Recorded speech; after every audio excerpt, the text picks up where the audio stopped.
Good afternoon, ladies and gentlemen. Welcome to the Rotary Club of Seattle. It's great to have everybody here. So this is one of the oldest clubs in the world, the fourth oldest, I should say, one of the largest. We have a great program lined up for you today. It features a conversation with Suzanne McGill. She is the co-founder of Rwanda Girls Initiative. Joyce Taylor from King 5 News, my colleague, will join Susie for that conversation in just a little bit here on stage. I know you will be inspired by the work that organization is doing to help end the cycle of poverty in Rwanda through education. So it's going to be a great program today. All right, first up, we have Connie Miller with our invocation of the day. Connie. Thank you. Thanks.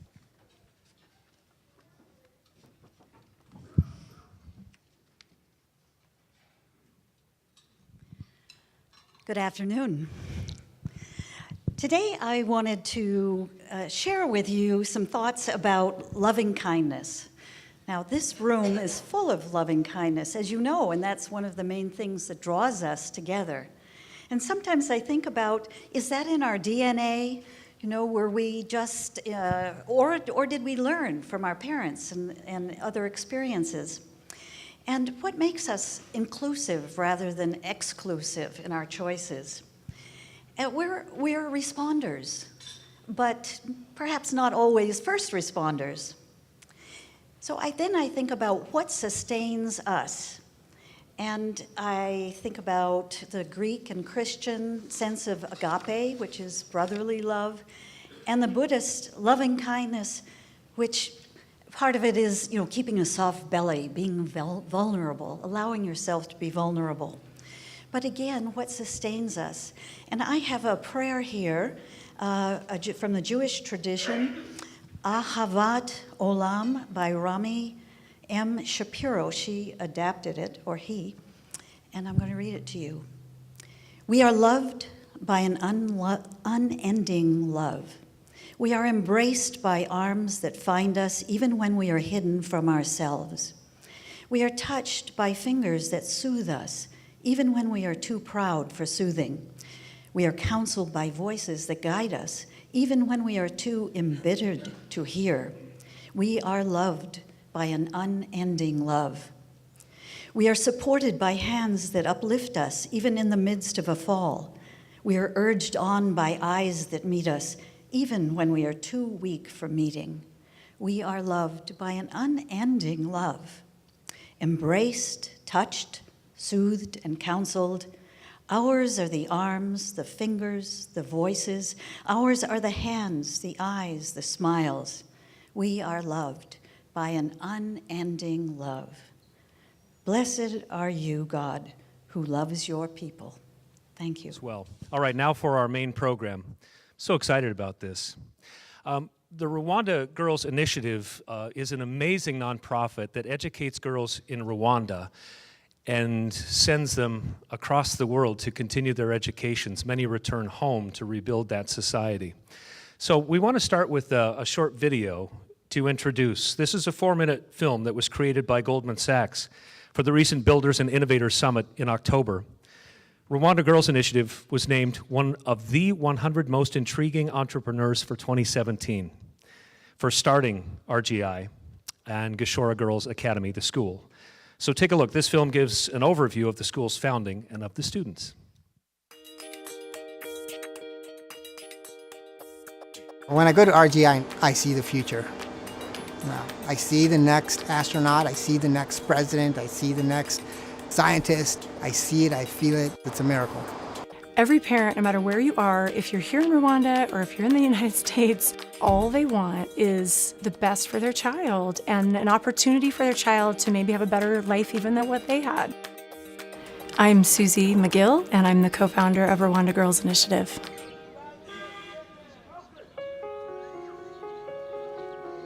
The Rwanda Girls Initiative started in 2008 after my co-founder, Shel Foster, and I had been inspired by the opportunity that our own children have. We were both really passionate in our belief that education is really the foundation for everything. As we started looking around at different places in sub-Saharan Africa, we came to Rwanda.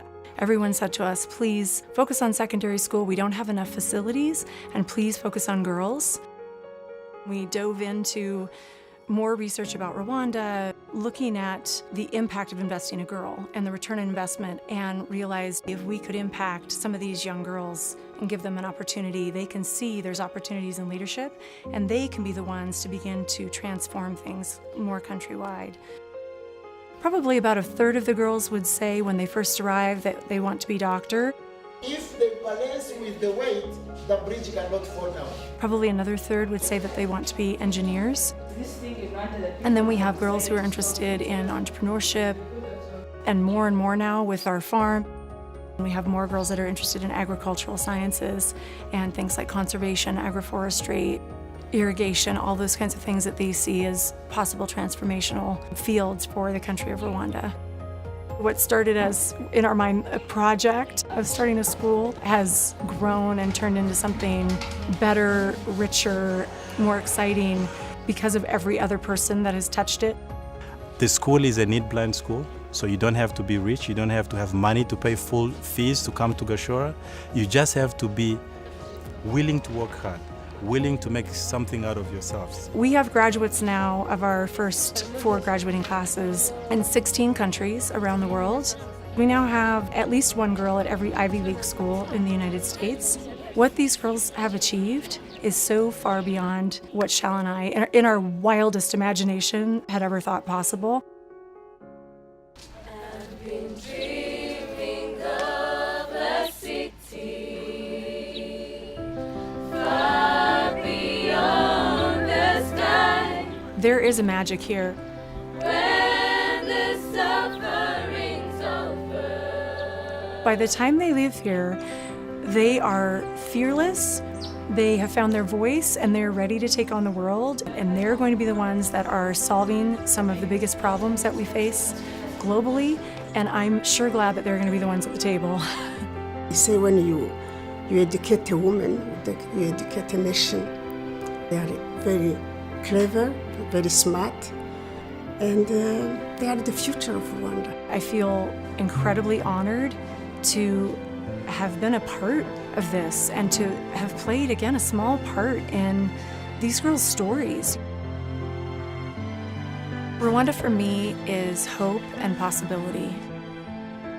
I feel like any problem out there in the world cannot be bigger than what this country went through. And so if there's hope here, there's hope anywhere, and it's everywhere here.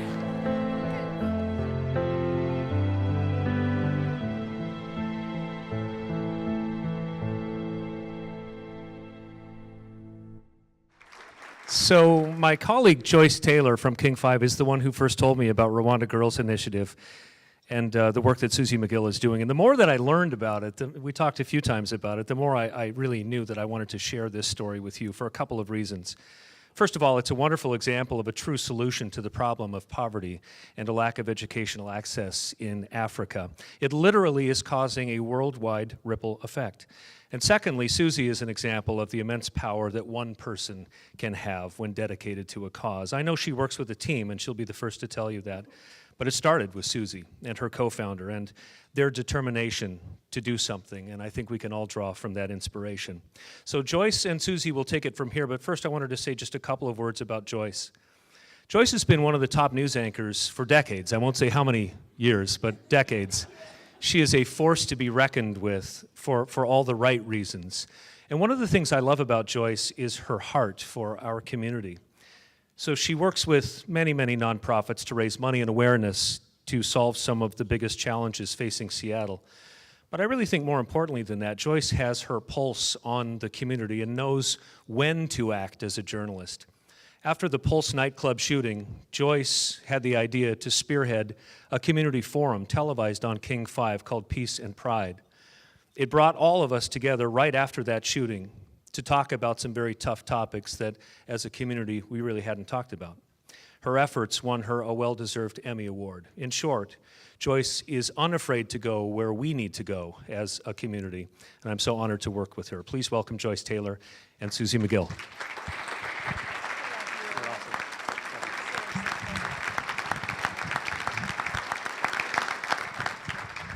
I just love that man right there. I know, and I know why.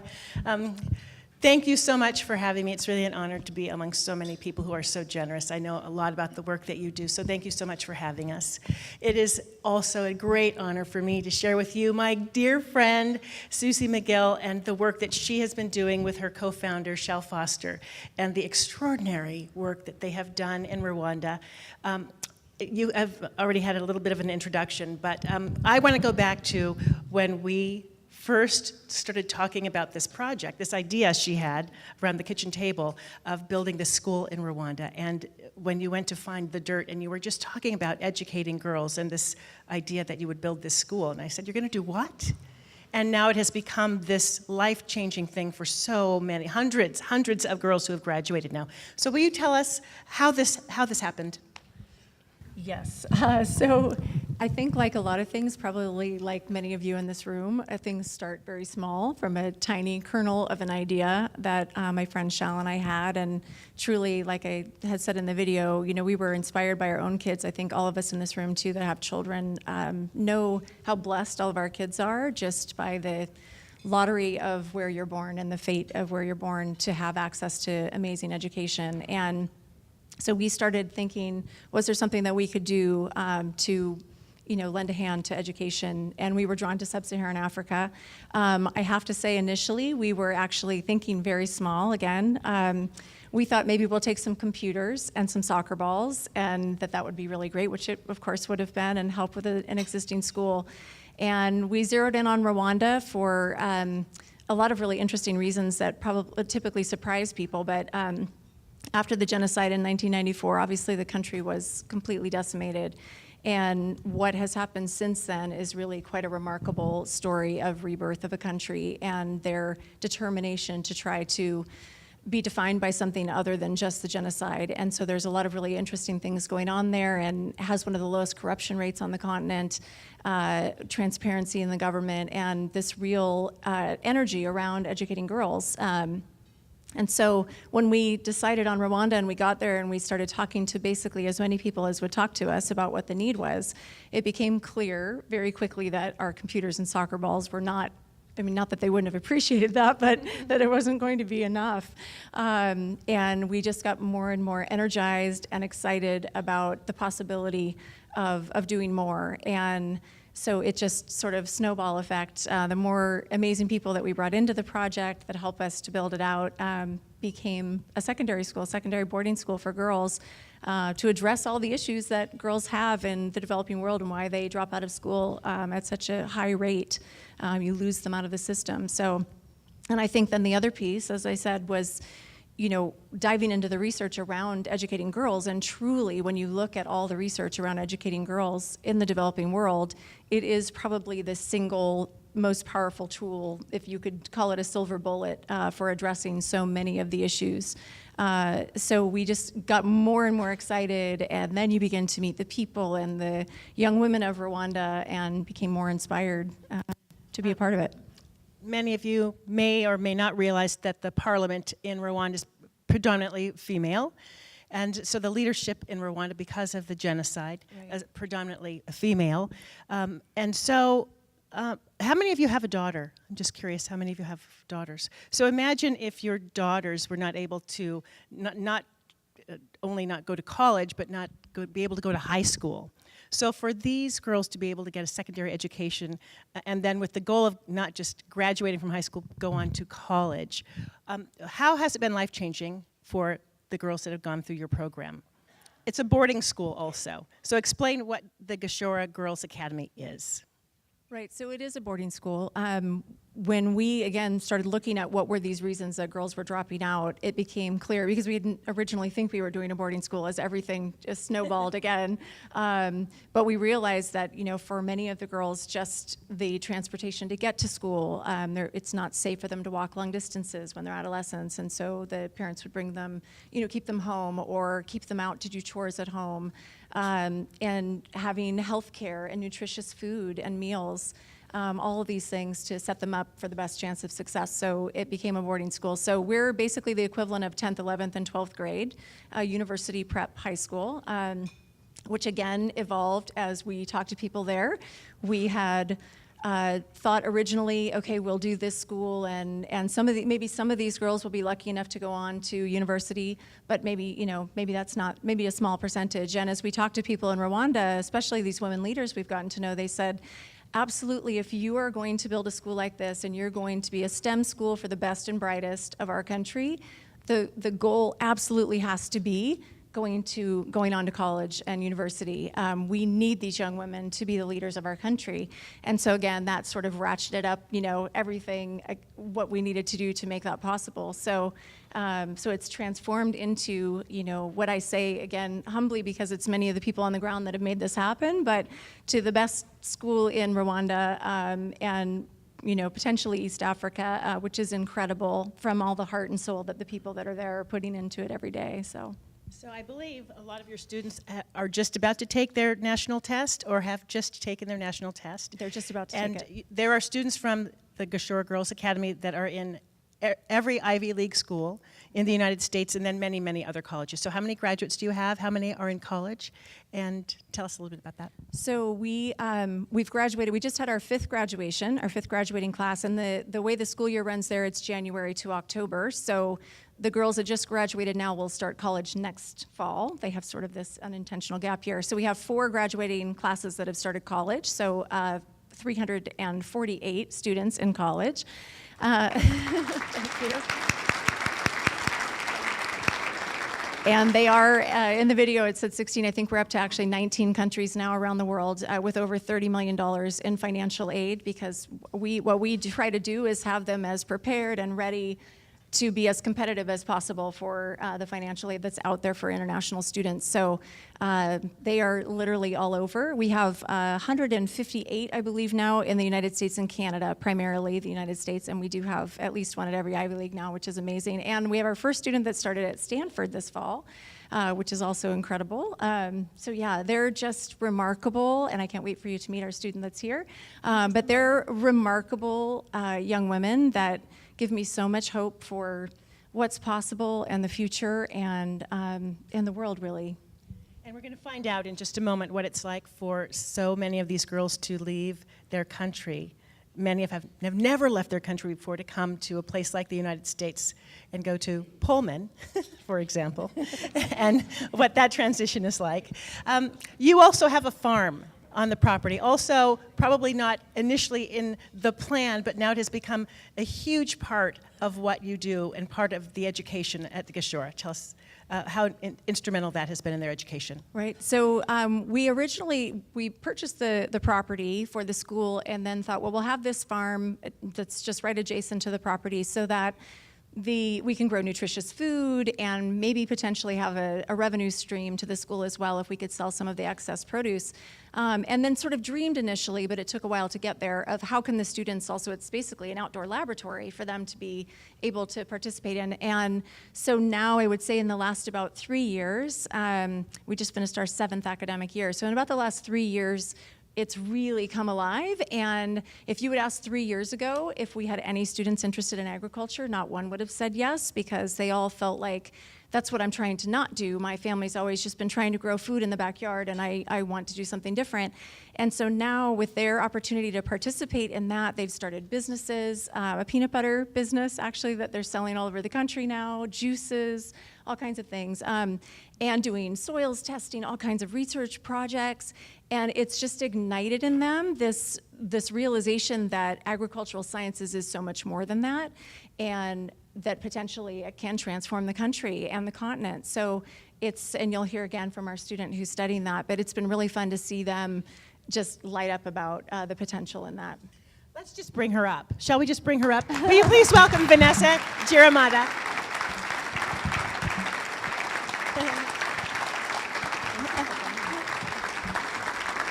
Vanessa is a sophomore at Washington State University. She is also a graduate from the Gashira Girls Academy. And thank you so much she just flew in from Pullman today. And we were talking briefly about what the transition was like before. But I want you to start with why you are majoring in agricultural economics. Yay. So my name is Vanessa Giamata, and I go to Washington State University, and I'm a sophomore, majoring in agriculture economics, as you've heard. And really, I was always intrigued about the fact that agriculture sector was really huge, not only in my country, Rwanda, but also generally in Africa. But coming to Gashora, I've been more open-minded into learning more about everything, and I've found out that it's not really the best contributing sector. So I was like, how come we have the resources and they're not being utilized, or at least not maximally utilized? So learning more and really just being more curious, I've come to realize that I loved economics, and I was intrigued by agriculture sector, and I wanted to do something that will contribute not only to my country but also to my continent in general. So I decided to major in agriculture economics so that I can be able to help in the future more into budgeting and financing and allocating resources and making sure that we are maximally utilizing every single resource that we have as much as possible to be better. And when I was asking her about this initiative, she said, and not just for Rwanda, but for Africa, all of Africa. Yes. This is her goal down the road. These girls think big. They think really big. What was it like to be a student at Gashora? Oh, that's You a started big crying when you for saw the sure. change. Yeah, I Home. never get used to that video. When It you're so always far just from strikes home. me. Yeah. Yeah, but really being so Gashora Girls Academy to me was like one, being a girl in Rwanda and not having access to education is like not knowing and not believing. That's like two main constraints that you have as a girl, not knowing and not believing. Having Gashora Girls was like an answer to those two constraints at the same time. It is so hard. Maybe you will find information, but you will not believe in yourself. Maybe you'll believe in yourself, but you will not have information. Having Gashora Girls Academy was providing both at the same time, and it was just, I was just awestruck at how able and invested other people would look at us and believe in us. And it's like, it was a motivation for me. I was like, if they believe I can do this, I'm very sure deep inside I can do this. And not only did they believe, they took an action into making me achieve the potential that they thought I would have. So really describing Gashora Girls Academy is not a thing I can do here, but if anything, it's like understanding that Gashora Girls Academy is just like an open door that lets you go and venture through your potentials and believing that you're able, but not only able, but providing ways on how to reach every single potential of yours. And I'm still discovering, but I believe the foundation was going to Gashora Girls Academy.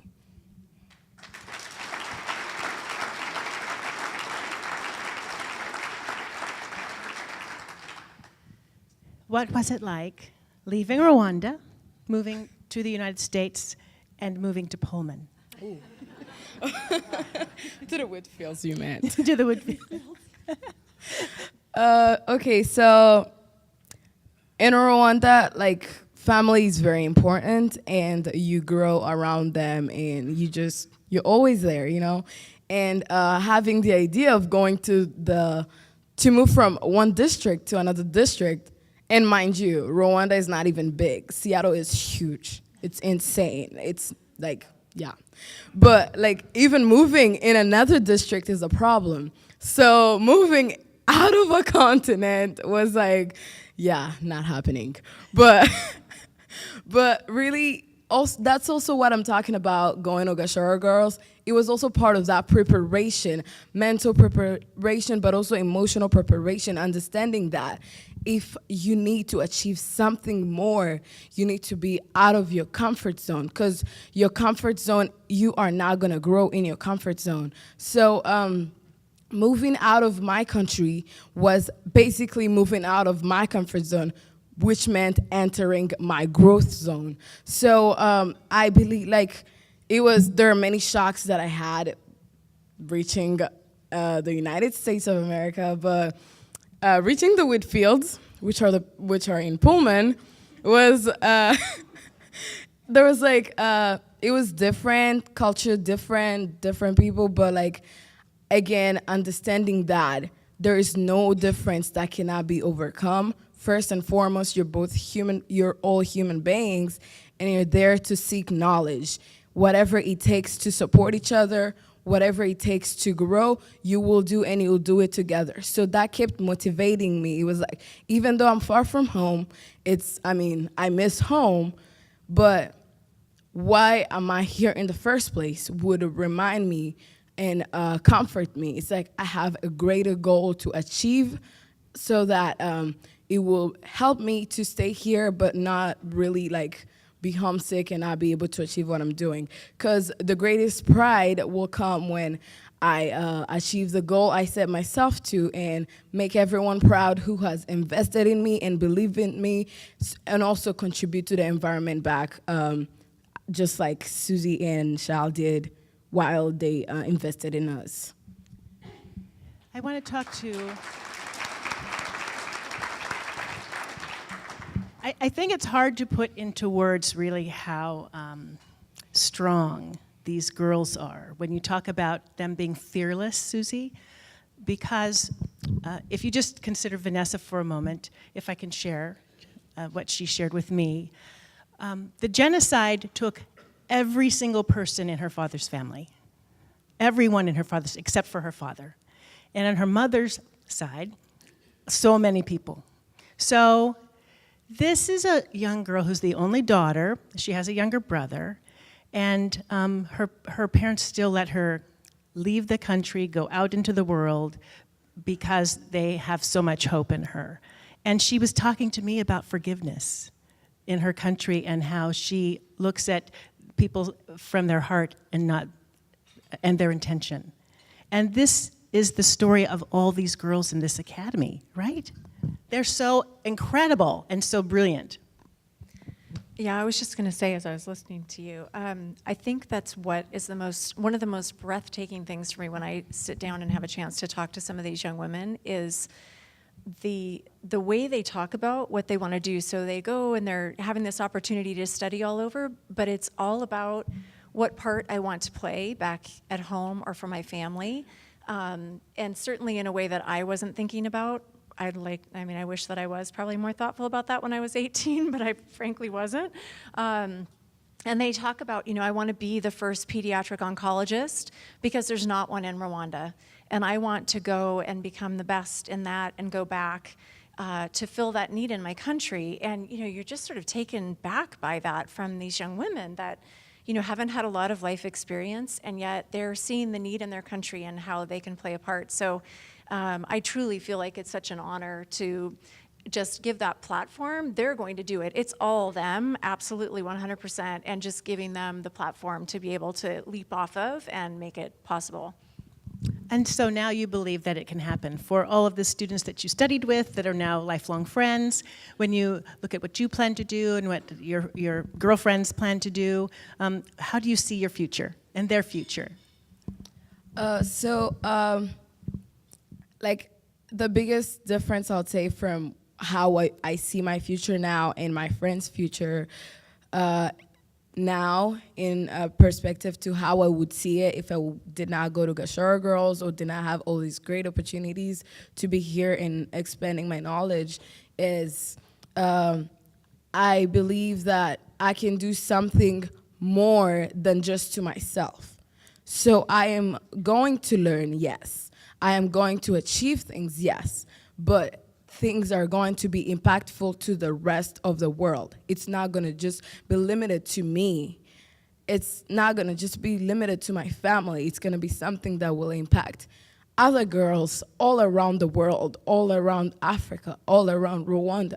And before, it was just, okay, how do I survive? How do I make it, But now it's like, I believe I'm going to do this, but not just for myself, for the rest of the world. So it's more impactful for sure. Yeah. Right?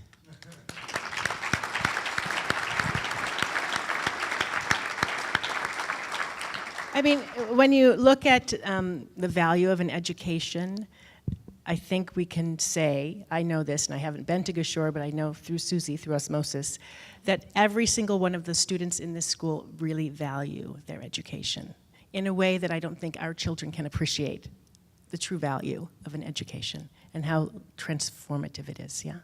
Would you say? Yes, that's, if you are, if there's like a disadvantage, okay, if you have things, I guess sometimes you can take it for granted. But if you are in, It's okay. if you have, if you lack something, and then you have access to that, then you learn to appreciate it more. So,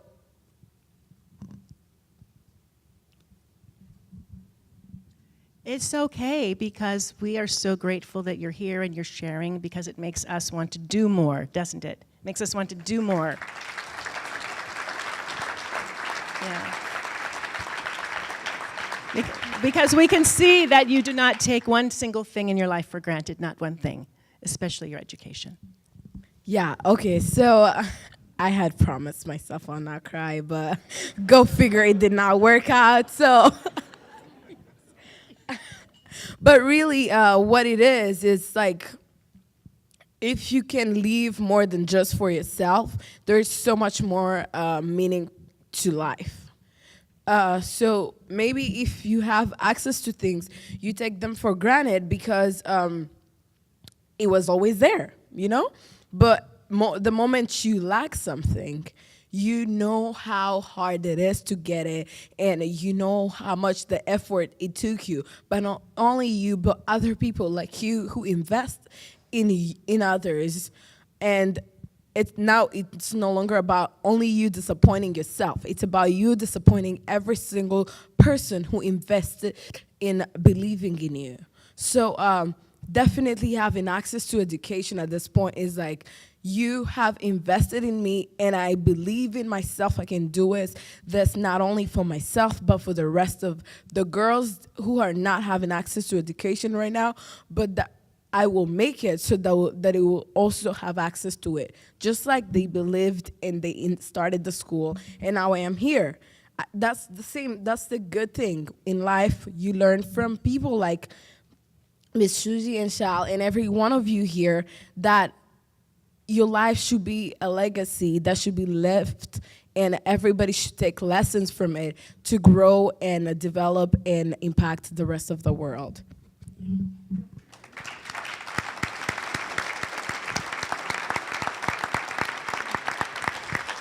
So it occurs to me that you probably have really interesting questions, having been to Gashira, I don't know how many times now, since 2008. So what would you ask? 35 times. What would you ask, Vanessa? And also, do any of you have any questions? I think we have 3 or 4 more minutes. You may have some really fascinating questions I haven't thought of. So if you have a wonderful, we have time for 2 or 3.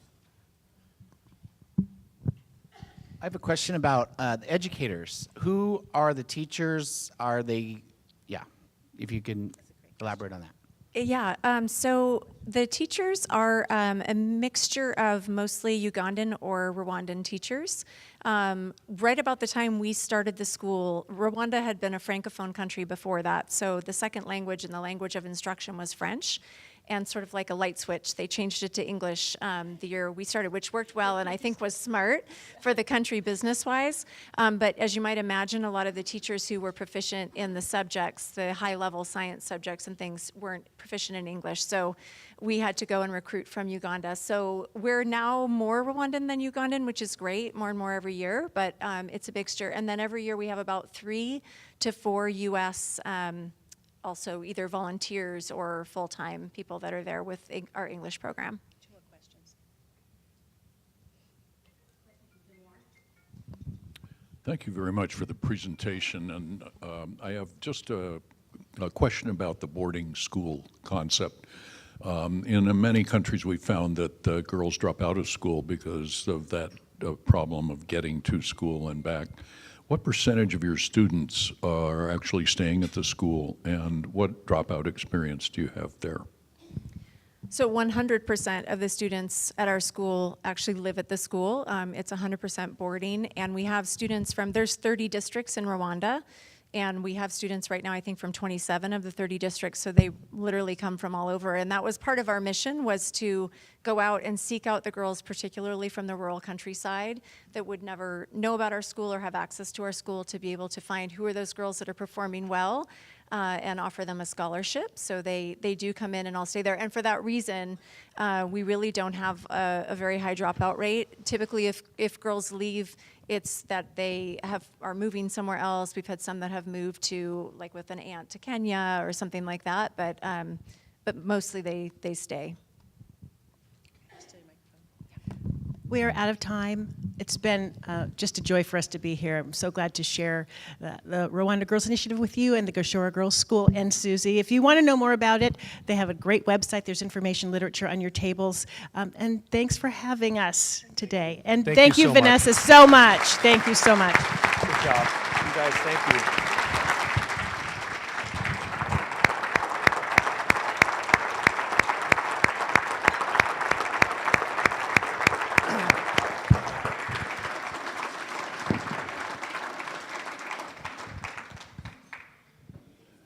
Vanessa, you said you promised yourself you wouldn't cry. I'm going to have a hard time holding it together here. Honestly, I'm just blown away. Okay, totem reporters. Let me get it together. Gary Smith is our totem reporter today. Gary, thank you so much. Gary, thanks. Totem comes out midday Friday. If you want to share it with friends, midday Friday. Mike Handlers, Patrick Carter, and Cindy Runger, thank you so much for your help today. We have a 10-year archive of these programs online, and it's made possible by generous support of our gold sponsors. Our gold sponsors are Ken Ham and Bob Alexander. It's a great marketing tool, but more than that, it's a great service for the club. If you're interested, Dave Endicott is at the back of the room if you want to help sponsor Seattle Rotary online. If you want to share today's program with a friend, these programs are just amazing. And Hamilton, thank you, and Joyce and Susie and Vanessa. It's a great way to do it. Okay, next week we have no meeting because of the holiday. Our next week after that is going to be a cool program. On the 29th, Amazon HQ2, everything you need to know about the biggest headquarters contest ever. So GeekWire's Monica Nicholsberg is going to lead a conversation with Heather Redman, co-founder, Flying Fish Partners, and chair of the Seattle Metropolitan Chamber of Commerce, and also Matthew Gardner, chief economist with Windermere. They're going to be talking about the economic impact of Amazon and the retail giant's desire for that second headquarters. Amazon is promising 50,000 jobs and a $5 billion investment in its new city, wherever that will be located. As many as 238 municipalities apparently want what we have in Seattle. But should they? Should they want it? Yeah, it's a good question, right? I mean, we will find out what HQ1 has meant to Seattle's economy, our way of life, and what a second headquarters means in the long run. So that's on the 29th. And just wanted to clarify, it's going to be at Hyatt Olive 8, not here at the Grand Hyatt. I'd like to bring up Alan. Alan's got a fellowship event he'd like to talk about. Alan, thanks. Thank you, Mark. So I'm the Honorary Arts Committee Chairman today, because no one else is available to do it. So if I do well, I'll probably get asked to do something else then, I would think. So on the 30th of November, the Seattle Art Museum has invited us to come over, take a tour of the Andrew Wyeth exhibit, and they're providing a docent and free tickets. And then afterwards, we'll have a social hour across the street at the Goldfinch. So it should be fun. To find out more information, you can look in this Friday's totem or email Jeff Parker and he'll let you know what's going on. Very good, Alan. Alan, thank you. Mike Adams, come on up. So tomorrow night's meeting at 5 o'clock, Seattle Rotary After Hours. No, wait, evening edition. Evening edition tomorrow night. We should have a very interesting discussion with Adam Ferris, the CEO of 8 STEM, which could be insight into the future of music, distribution, communication, production of music. He's worked with Bruce Pavitt, who was the founder of Sub Pop Music, which brought us Nirvana, Soundgarden, and Mudhoney. So it should be a very interesting discussion tomorrow night. Okay, very good, Mike. Thank you. Thank you, Mike. So in closing today, I would like to just close out with a thank you to Susie and her Rwanda Girls Initiative. As you saw through the story, Vanessa's story, they are literally transforming the world one girl at a time. And if you think about it, it is a brilliant model. We know that women are the bedrock of every society because they are the foundation of every family.